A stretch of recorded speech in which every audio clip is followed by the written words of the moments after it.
ಹಸಿರು ಕೇವಲ ರೈತನ ಉಸಿರು ಮಾತ್ರವಲ್ಲ, ದೇಶದ ಪ್ರತಿಯೊಬ್ಬ ನಾಗರಿಕನ ಉಸಿರು. ಹಸಿರಿದ್ದರೆ ಇವತ್ತು ಪ್ರತಿಯೊಬ್ಬ ಮನುಷ್ಯ, ಪ್ರತಿಯೊಬ್ಬ ಜೀವ ಸಂಕುಲ ಬದುಕುಳಿಯುವುದಕ್ಕೆ ಸಾಧ್ಯ. ಹಸಿರನ್ನ ಬೆಳೆಸಿ, ಹಸಿರನ್ನ ಉಳಿಸಿ, ಹಸಿರನ್ನ ಹರಿಸುವಂತ ಕೆಲಸವನ್ನ ಇವತ್ತು ಈ ಒಂದು ಗೌರವವನ್ನು ಸ್ವೀಕರಿಸಿದ ಪರಮ ಪೂಜ್ಯರ ಇವರಿಗೆ ಮಾಲಾರ್ಪಣೆಯನ್ನು ಮಾಡಿ ಹಾಗೂ ಶ್ರೀಶೈಲ್ ಮಠ ಬನ್ನಿ.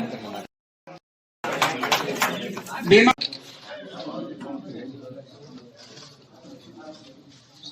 ರಾಜು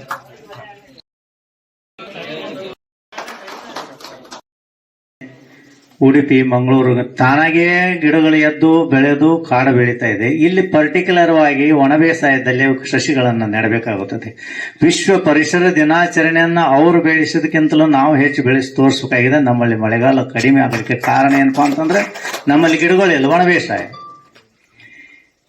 ಒಂದು ವಿಷಯ ಇಲ್ಲಿ ಏನು ಹೇಳ್ಬೇಕಂತಂದ್ರೆ, ಅಶ್ವತ್ಥ ನಾರಾಯಣ, ಅರಳಿ ಗಿಡಗಳು, ಆಲದ ಗಿಡ, ಮತ್ತೆ ಬೇವಿನ ಗಿಡ, ಹುಣಸೆ ಮರ, ಇವು 90% ಮನುಷ್ಯನಿಗೆ ಆಕ್ಸಿಜನ್ ಕೊಡುವಂತಹ ವೃಕ್ಷಗಳು ಯಾವಪ್ಪ ಅಂದ್ರೆ ಅವು ದೊಡ್ಡ ವೃಕ್ಷಗಳು. ಅಗದಿ ಕನಿಷ್ಠ ಆಕ್ಸಿಜನ್ ಕೊಡೋದು ಅಂತಂದ್ರೆ ಹೈಬ್ರಿಡ್ ಜಾತಿ ಅಶ್ವತ್ಥ ನಾರಾಯಣ, ಅರಳಿ ಗಿಡಗಳು ಹಾಗೂ ಆಲದ ಗಿಡಗಳನ್ನು ಹಚ್ಚಬೇಕು. ಮೊದಲು ಗುರುಕುಲಗಳು, ಶಿಕ್ಷಣ ಸಂಸ್ಥೆಗಳು ಎಲ್ಲ ಇಂತಹ ದೊಡ್ಡ ದೊಡ್ಡ ಗಿಡಗಳು ತಳಗೆ ನಡೀತಿದ್ದು ಅಂತ. ಈಗ ಅದನ್ನ ತೆಗೆದು ನಾವೇನು ಮಾಡಿದ್ವಿ, ಅದನ್ನೆಲ್ಲ ನಾಶ ಮಾಡಿಸಿಂದ ನಾವು RCC ಬಿಲ್ಡಿಂಗ್ ಒನ್ ಬಾರ್ ಫ್ಲೋರ್ಗಳನ್ನು ಹಾಕಿ ಈಗ ನಾವು ಸಂಘ ಸಂಸ್ಥೆ ಶಿಕ್ಷಣವನ್ನು ಕೊಡ್ತಾ ಇದ್ದೀವಿ. ಆದ್ದರಿಂದ ನಮ್ಮ ವಿಶ್ವಸಂಸ್ಥೆಯು 1972ರಾಗ ಇದನ್ನ ಜಗತ್ತಿನಾದ್ಯಂತ ಮಾನವ ಸಂರಕ್ಷಣೆ, ಪರಿಸರ ಸಂರಕ್ಷಣೆ ಹಾಗೂ ಸಮಾಜದಲ್ಲಿನ ವಾತಾವರಣದ ಸಮತೋಲನ ಸಲುವಾಗಿ 1972ರಾಗ ಇದನ್ನ ಅನುಮೋದನೆ ಮಾಡಿಸ್ತು.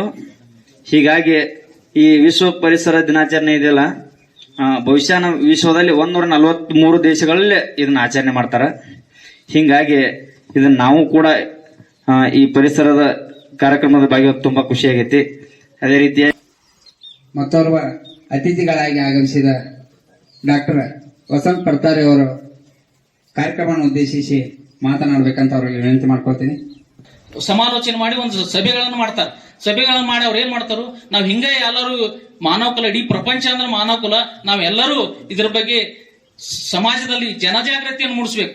ಆಗ ಜನರಿಗೆ ಒಂದು ಇದರ ಅರಿಕೆ ಆಗಿ ಅವ್ರವ್ರ ಮನೆ ಮುಂದೆ, ಉದ್ಯಾನದಲ್ಲಿ, ರೋಡ್ ದಂಡಿಗೆ, ಹೊಲದಲ್ಲಿ, ಬದುವಿನಲ್ಲಿ ಎಲ್ಲಿಯಾದರೂ ವನಗಳನ್ನು ನೆಟ್ಟಿದ್ದಾರೆ. ಆದರೆ ಆ ವೃಕ್ಷ ದೇವತೆ ನಮ್ಮನ್ನ ಕಾಪಾಡ. ಧನ್ಯವಾದ ಹೇಳ್ತೀನಿ. ಇವಾಗ ಮುಂದಿನ ವರ್ಷ ಇದಕ್ಕಿಂತ ದೊಡ್ಡ ಕಾರ್ಯಕ್ರಮ ಆಗಲಿ, ಅವ್ರಿಗೆ ದೇವ್ರು ಮಾಡುವಂತ ಶಕ್ತಿ ಕೊಡ್ಲಿ, ಅಜ್ಜಾರ ಆಶೀರ್ವಾದ ಮಾಡ್ಲಿ ಅಂತ ಹೇಳಿ ಕರ್ಕೊಂಡ್ರಿ. ಯಾವ್ದಾರ ಒಂದ್ ಮಠದಾಗ ಅಥವಾ ಸ್ಕೂಲ್ನಾಗ ಮಾಡ್ರೆ ಚಲೋ ಅಂತೇಳಿ ನಾವ್ ಹೇಳಿದ್ವು. ಅವ್ರು ಒಳ್ಳೆ ಆಯ್ಕೆನ ಮಾಡ್ಕೊಂಡಾರ್ರಿ ಒಳ್ಳೆ ಮಠದಾಗ. ಯಾಕಂದ್ರ ಅಜ್ಜಾರು ಪರಿಸರ ಪ್ರೇಮಿಗಳು ಅದಾರು, ಸಿದ್ದೇಶ್ವರ ಅಪ್ಪಗಳು ಇವ್ರು ಅದಾರ ಅಂತೇಳಿ ಆಶ್ರಮದಿಂದ ಅದಾರ ಅಂತೇಳಿ ಕೇಳ್ಪಟ್ಟಿವು. ಅದೊಂದು ಬಹಳ ನಮ್ಗೆ ಸಂತೋಷದ ವಿಷಯ ಅನಿಸ್ತೈತಿ. ಆಮೇಲೆ ಅವ್ರ ಇಂತ ಕಾರ್ಯಕ್ರಮ ಮಾಡಿ ಯಾವ್ದಾವಲ್ಲಿ ಮುಂದ್ ನಿಂತು ಓಡಾಡ್ತಾರಲ್ಲ, ಅವ್ರ ಆಶ್ರಮವ್ರಲ್ಲಿ ಮುದುಕು ಬಾಯ್ಕಟ್ಟಿ ಅವ್ರ ನಮ್ಮ ಅಧ್ಯಕ್ಷರು. ಆಮೇಲೆ ಅವ್ರ ಗಣ್ಣ ಹಿಂದಿದ್ದವ್ರಂತೂ ನಮಗ್ ಕೆಲಸ ಮಾಡೋದು ನಾವು ನೋಡಿಲ್ಲ. ಯಾಕಂದ್ರೆ ನಾವು ಮುಂದೆ ಇವ್ರನ್ನ ನೋಡ್ತಿರ್ತೀವಿ, ಇವ್ರಿಗೆ ಹೋಗತ್ತಿ. ಅವ್ರ ಜೋಡಿ ಇದ್ದಂತ ಎಲ್ಲಾ ಟೀಮ್ಗಳಿಗೂ ನಾವು ಒಂದ್ ಸ್ವಲ್ಪ ಧನ್ಯವಾದ, ವೈಯಕ್ತಿಕ ಆಗ್ಲಿ ನಮ್ಮ ಸಂಘದ ವತಿಯಿಂದ ಧನ್ಯವಾದಗಳನ್ನು ತಿಳಿಸಿ. ಆಶ್ರಮದಾಗ ಹಚ್ಚ್ರಿ ಅಂದ್ರು, ಕಿತ್ತುಗೊಂಡ್ ಹಚ್ಬೇಕಂತೇಳಿ ಒಂದು ಜಾಗದಾಗ ಹಚ್ಚಿದೆ. ಒಬ್ರು ಆಡ ತಂದ್ ಕಡಿಸಿ ಕಿತ್ತುಗುದ್ರು. ಮನಸ್ಸಿಗೆ ಬಾಳ ನೋವಾಯ್ತು. 2-3 ದಿವಸ ಚಿಂತೆ ಐತಿ ನನಗೆ. ಒಂದ್ ಗಿಡ ಇಂತ ಗಿಡ ಕಡಿಸಿದ್. ಯಾಕಂದ್ರೆ ಈ ಗಿಡ ಏನಂತಿರಲ್ಲ ಬಹಳ ಅತ್ಯುತ್ತಮ. ಇದ್ರ ಹಣ್ಣುಗಳನ್ನು ಸಿದ್ದೇಶ್ವರ ಅಪ್ಪಗಳು ತಿಂತಿದ್ರು. ಚೆರಿ ಹಣ್ಣು ಬಹಳ ಸಕ್ರಿ ಗಿಡ ಅಂತಾರೆ ಇದಕ್ಕೆ. ಇದ್ರ ಹಣ್ಣುಗಳನ್ನ ಸಿದ್ದೇಶ್ವರ ಅಪ್ಪಗಳು ತಿಂತಿದ್ರು. ಇದಕ್ ಹಕ್ಕಿಗಳ ಬಾಳ. ಇನ್ನೊಂದು ಗೊತ್ತಿರಿ ನಿಮ್ಗೆ? ಕಣಕಪ್ಲೇನ್ ಗೊತ್ತಿಲ್ರಿ, ಹಕ್ಕಿಗಳು ಮಾತ್ರ ಬಾಳ. ಯಾಕಂದ್ರ ಇದಕ್ಕ ಹಣ್ಣು ಬಾಳ ಸಿಗಿರ್ತದ, ಹಣ್ಣು ತಿನ್ನಾಕ ಹಕ್ಕಿಗಳು ಬಾಳ ಬರ್ತಾವ. ಹಚ್ಬೇಕಂತ ಹೇಳ್ರಿ ಆಡ ತಂದ್ ಕಡಿಸಿ ಕಿತ್ತೋಗಿದ್ರು. ಆನಂತರ ಮನಸ್ಸಿಗೆ ಬಾಳ ನೋವಾಯ್ತು. ಹೆಂಗ್ ಮಾಡ್ಲಿಪ್ಪ ಅಧ್ಯಕ್ಷನ್ ಒಂದ್ ದಿವ್ಸ ಅಪ್ಪಗಳು ನೆನೆಸ್ಕೊತಾ ಐತಿ. ನೆನೆಸ್ಕೊಳಬೇಕಾದ್ರ 1 ತಿಂಗಳ ಕಾರ್ಯಕ್ರಮಕ್ಕೆ ಅದೇ ಹೋಗಿ ಬಂದ ಹುಲ್ಲೆಲ್ಲ ಬಾಳ ಹತ್ತಿತ್ತಿಲ್ಲಿ. ಹುಲ್ಲು ಹತ್ತಿದಾಗ ನಮಗೊಬ್ರು ಪ್ರಸಾದ ಕೊಡ್ತಾರ. ಅವ್ರನ್ನ ಕರೆಸಿ ಸ್ವಲ್ಪ ಬರ್ರಿ ನಾನು ಕೇಳ್ತೀನಿ, ನೀವು ಒಂದ್ ಸ್ವಲ್ಪ ಕೇಳ್ಬರಿ ಅಂತಂದ್ ಅಂದಾಗ ಅವ್ರಂದ್ರು ಬಾಳ ಚಲೋ ಆಯ್ತ್ರಿ, ನಮಗೂ ದನಗಳಿಗೆ ಮೇವ್ ಹಾಕದ ನೀವ್ ಅಂದ್ ಅವರೇ ಕೇಳಾಕೈತ್ರಿ. ನೀವು ಕೇಳ್ಬೇಡ್ರಿ, ನೀವು ಕೂಣ್ರಿ, ನಾವ್ ಕೇಳ್ತೇವಂದ್ರಿ. ಇಲ್ಲ ನೀವು ಕೇಳ್ರಿ, ನಾನು ಕೇಳ್ತೀನಿ ಅಂತ ಕೇಳುವಾಗ ಕೊನೆಗೆ ಅವ್ರು ಬಂದ್ರು. ನೋಡ್ರಿ, ನೀವು ಸಂಕಲ್ಪ ಮಾಡಿದ್ರಿ ಚೆರಿ ಗಿಡ ಹಚ್ಬೇಕಂತೇಳಿ ಸಂಕಲ್ಪ ನಿಮ್ ಮನಸ್ಸಿನಾಗ ಇತ್ತು. ಸಿದ್ದೇಶ್ವರ ಹಬ್ಬಗಳ ಬಂದ್ ಹಚ್ಚಿ ಹೋಗ್ಯಾರ ನೋಡ್ರಿ ಅಂತಂದ್ರ ಅದು ಯಾರು ಹಚ್ಚಾರ ಗೊತ್ತಿಲ್ಲ, ತಾನ ಎದ್ದತ್ರಿ ಗಿಡ. ಅಷ್ಟೊಂದು ಅದ್ಭುತ. ಯಾಕ ಪರಿಸರ ಮ್ಯಾಗ ಕಾಳಜಿ ಇದ್ದೀವಿ ಅಂದ್ರೆ ದೇವ್ರು ಎಲ್ಲಿಯೋ ಬಂದ್ ಏನೋ ಮಾಡಿ ಹಚ್ಚಿ ಹೋಗ್ತಾನೆ. ಅದಕ್ಕಾಗಿ ನಾವು ಅದನ್ನ ಸಂಕಲ್ಪ ಮಾತ್ರದಿಂದಲೇ ತಯಾರು ಮಾಡುವಂತ ಸಾಮರ್ಥ್ಯ ದೇವನಲ್ಲಿ ಅದ.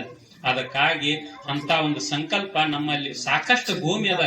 ಆ ಭೂಮಿ ತಕ್ಕಂಗ ನಾವು ಬಳಸಿಕೊಂಡಿದ್ದೆ ಆದ್ರೆ ನಮ್ಮ ಭೂಮಿ ಭೂಮಂಡಲದ ಸ್ವರ್ಗ ಆಗಕ್ಕೆ ಸಾಧ್ಯದ. ಅದಕ್ಕಾಗಿ ಅಂತ ಭೂಮಂಡಲದ ಸ್ವರ್ಗವನ್ನ ನಾವು ಹೇಳುವುದಷ್ಟೇ ಅಲ್ಲ, ಕಾರ್ಯರೂಪಕ್ಕೆ ತಂದಿದ್ದೆ ಆದ್ರೆ ನಾವೆಲ್ಲ ಅದಕ್ಕೆ ಕೃತಕೃತಾರ್ಥರಾಗ್ತೀವಿ ಅನ್ನೋ ಮಾತುಗಳನ್ನ ಹೇಳ್ತಾ ಇಲ್ಲೇ ತನಕ ಶಾಂತ ರೀತಿಯಿಂದ ಕುಳಿ